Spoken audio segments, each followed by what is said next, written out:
responsibility accounting. Since we already lost a week, and we're not really doing makeup classes, so I'm just going to postpone some of the classes to further. And if we don't have time, we'll probably not be going over the exams after the exam. So if you have questions, just come to me during office hours, okay? If we run out of time. If we do, then definitely I'll go over the exams with you. Okay, so this chapter here still continues on some of the concepts that we went over in the previous chapter, especially on long-term assets part. Remember we did the evaluations on comparing initial cost with all the expected returns from later years. That concept itself is already a type of budgeting. Okay, so that's basically the middle portion of the entire master budget, where we compare what is the money that we're spending, what is the expected return we're getting. That's simply the capital budgets, capital investment budgets. Okay, so it's an important component of the budget, which we already took it out as an entire chapter and covered in the previous 21st chapter. So in this chapter here, we'll be linking that with all the other areas of budgeting. So we're not just doing long-term assets budgeting, we're also doing sales budgets, cost of goods sold, inventory budgets, we're also doing cash budgets, the entire financial statement budgets. So we call the entire set master budgets. We'll be going over the components, linking this to the previous chapter's concept. So what is the point of learning this? Companies need to plan, needs to control some of their actions.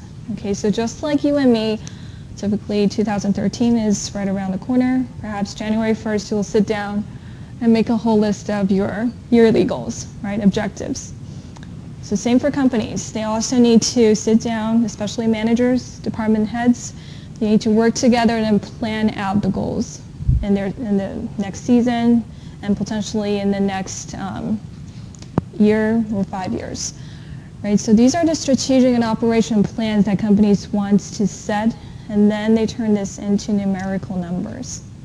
Right? So if you set the goal that you want to pursue a further degree, you probably need to spend 3 more hours on studying GREs or GMATs. Right? If you want to lose weight, you need to jog more, cut down the snacks.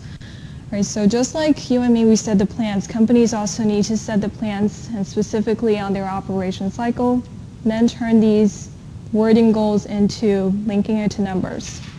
So what's the potential payments that they need to make? What is the expected returns that they're getting from these? So just like the same concept that we covered in chapter 21, we're now using that concept for all the other areas in the operation cycle. Okay, so specifically the process here, we start from developing the strategy, the middle one. So companies may want to expand their business from US to other countries. They may want to introduce customers new set of products, a series perhaps.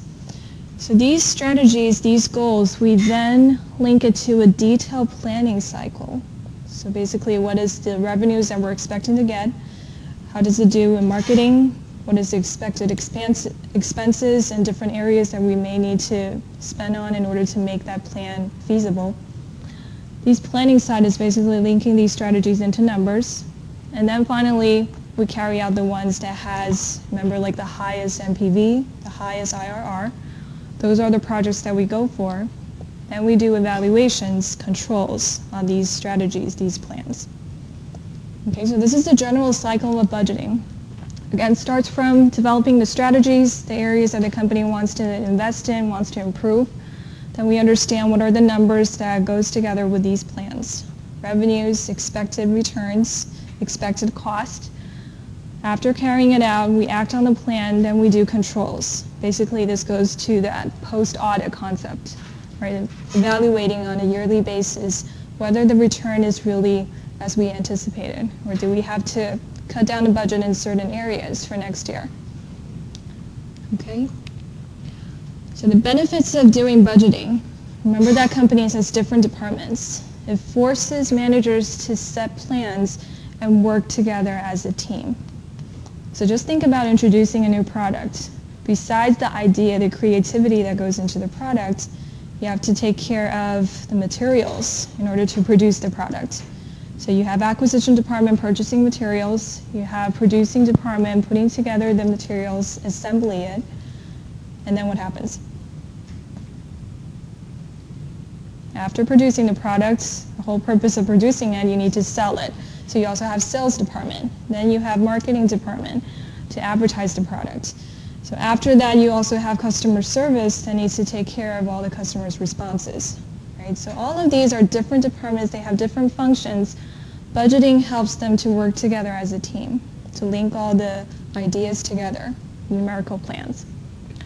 After carrying out the plans, introducing the products, they also need to have feedbacks from customers. They need to understand whether the money that they're spending, the return they're getting, really matches with the budget. So it also serves as a benchmark to compare against after you carry out the plan.